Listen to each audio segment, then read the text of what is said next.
Hello and welcome, and thank you all so much for being here. So, this is a sadness diary, and I've laid out a couple of cards here, and I'm going to put together a little entry for this sadness diary. So, at the bottom of the deck, I have the Tower card. Okay, so there is a need to allow things to fall apart. Stop trying to keep things together. Stop trying to keep things the way they were. Stop trying so hard, right? Whatever lies need to be unraveled, let them unravel, right? Like, no matter how much it hurts, right? We have the energy here of truths being revealed, lies being exposed. Karma is working, no more excuses, seeing through BS.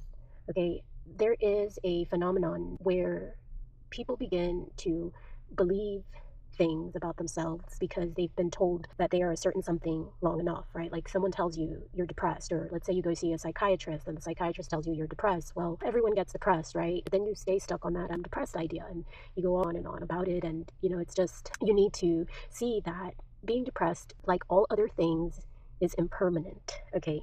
Nothing is permanent, whether that is depression or whether it's happiness, right? Whether it's anger, whatever it is, all things must pass, right? And that is also energy here of the Tower, where you've accepted that fall, you've accepted things and allowed them to fall apart, right? And Temperance here is something that has to do with either some healing modality that brings things into balance, or there could be something here about a need for moderation. Okay, so like taking things in with moderation, whatever it is that you're exposing yourself to, however it is that you're reacting to these truths and lies, acting in moderation, right? With the Knight of Pentacles here, that there is a need to take slow and deliberate action and do not jump precipitously, right? And you see there is an image here of some like people jumping from the tower. It's like they jump at the moment where that's it. Like there is no other option. It's either jump or get crushed and burned by the burning, crushing tower, right? So there comes a time where yes, you need to take that jump, right? And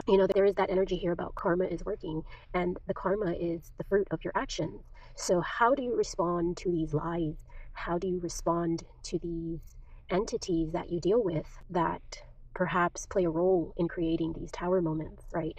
Because there is that energy here of seeing through BS, right? People will always try to manipulate you, to try to get you to accept their narrative, to try to coerce you into doing things that you otherwise wouldn't. And that's why we have the energy here of the Queen of Wands, which the Queen of Wands, it's about being secure in who you are, secure in what you're capable of, right? And being the leader of your life, right? Where sometimes like ambition can get the best of us, okay? And it can be a lie. Ambition can be a lie, because being over ambitious and putting yourself in a situation to fulfill this ambition at all costs can absolutely lead to a tower moment, because there are individuals who will take advantage of your ambition and they will sell you lies to make you believe that they will take you closer to your ambition, and then you're left with nothing. So that's why, there is that energy here of slow and calculated and moderation. Like, do not be quick to trust anyone, in particular, like when it comes to your health, when it comes to your money, and when it comes to your finances. Okay, so yes, your health, your finances, your money, and trusting, right, that you have answers, that you have knowing. If something doesn't feel right, if something feels like it's dangerous, having the power to leave it behind. Like, don't let their lies trick you into insecurity, and then you buy their lies, and then what happens is you experience the tower moment, and then you're wondering, why is this happening to me? Well, perhaps it was because you had the opportunity to walk away and you gave into your insecurity, and now you're left reaping the karmas, right? So, there is always that energy of uncertainty, right? Like, no one knows at an exact moment of, what's really going to be the outcome, what could happen. I mean, sometimes good things come from taking risks, right? And that risk could be where you listen, right, to the truth within you. If something is tormenting you, making you question if it should be this way, but maybe it should be that way, then perhaps it's time to let it fall apart and see what happens. Because something that is well established cannot be easily dismantled. So that is something that you need to be sure of, right? And that well established thing is how well you know yourself. How well do you listen to yourself? When that inner voice within your subconscious mind is calling out for help when you find yourself in a situation that can otherwise be risky, okay? However, sometimes we have to pass through these tower moments so that the truths can be revealed. And it is also through these tower moments that we find ourselves, and we also learn from these mistakes so that they do not happen again. And then in turn, we can also lead others, right? Should they be willing to listen, and help them not make the same mistakes.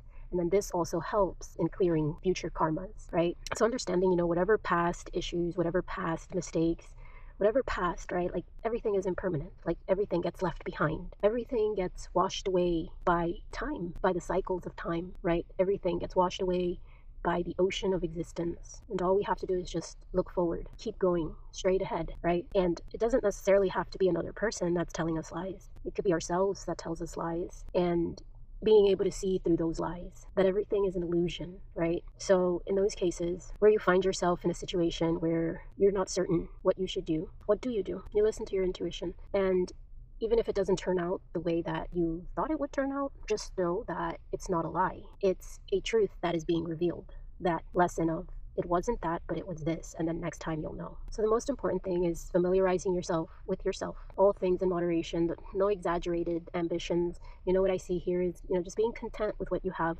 finding something to be happy with, right? Abandoning like grand ambitions, because again, it's like you see through that illusion, it's a lie. And I'm going to end this with something that I read here about the Stoics. And this could be a risky practice, so just take it with moderation, right? So the Stoics, they have a practice of negative visualization, which involves imagining losing what you have, right? And this is not to foster fear, but to enhance appreciation for those things while they're still present. Okay. And Seneca explains no good thing renders its possessor happy unless his mind is reconciled to the possibility of loss. Nothing, however, is lost with less discomfort than that, which when lost cannot be missed. So by rehearsing how you would feel about the loss of your possessions, your career, and even your loved ones, you can enjoy and appreciate them more while you have them, and be ready to handle their loss. So I started this and I started talking about depression. So in this case, if it's a little out there for you to start thinking about like losing your job, losing your loved ones, how about you practice that negative visualization with your negative feelings that you've been holding on to?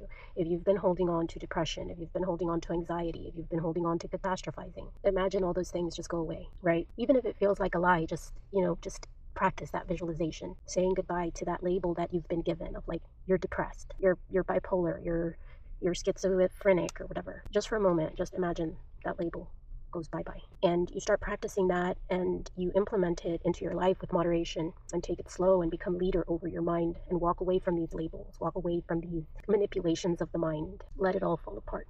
Sometimes it's better like that. So that was my sadness diary, and hopefully there was something here that resonated with you.